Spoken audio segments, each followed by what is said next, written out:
சங்கீதம் 83. ஆசாபின் சங்கீதமாகிய பாட்டு. தேவனே, மௌனமாயிராதேயும், பேசாமலிராதேயும். தேவனே, சும்மா இராதேயும். இதோ உம்முடைய சத்துருக்கள் கொந்தளித்து உம்முடைய பகைஞர் தலையெடுக்கிறார்கள்.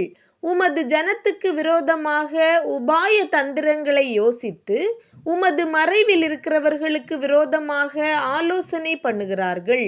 அவர்கள் இனி ஒரு ஜாதியாராயிராமலும் இஸ்ரவேலின் பேர் இனி நினைக்கப்படாமலும் போவதற்காக அவர்களை அதம் பண்ணுவோம் வாருங்கள் என்கிறார்கள். இப்படி ஏதோமின் கூடாரத்தாரும் இஸ்மவேலரும் மோவாபியரும் ஆகாரியரும் கேபாலரும் அம்மோனியரும் அமலேக்கியரும் தீருவின் குடிகளோடு கூடிய பெலிஸ்தரும் ஏக மன நிர்ணயமாய் ஆலோசனை செய்து உமக்கு விரோதமாய் ஒப்பந்தம் பண்ணி கொண்டிருக்கிறார்கள்.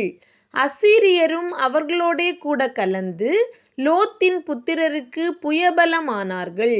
மீதியானியருக்கு செய்தது போலவும் கீசோன் என்னும் ஆற்றண்டை எந்தோரிலே அழிக்கப்பட்டு நிலத்துக்கு எருவாய் போன சிசேரா யாபீன் என்பவர்களுக்கு செய்தது போலவும் அவர்களுக்கு செய்யும்.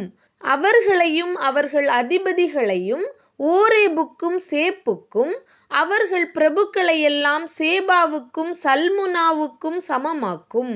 தேவனுடைய வாசஸ்தலங்களை எங்களுக்கு சுதந்திரமாக நாங்கள் கட்டிக்கொள்வோம் என்று சொல்லுகிறார்களே. என் தேவனே, அவர்களை சுழல் காற்றின் புழுதிக்கும் காற்று முகத்தில் பறக்கும் துரும்புக்கும் சமமாக்கும். நெருப்பு காட்டை கொளுத்துவது போலவும் அக்கினி ஜுவாலைகள் மலைகளை எரிப்பது போலவும் நீர் உமது புசலினாலே அவர்களை தொடர்ந்து உமது பெருங்காற்றினாலே அவர்களை கலங்க பண்ணும்.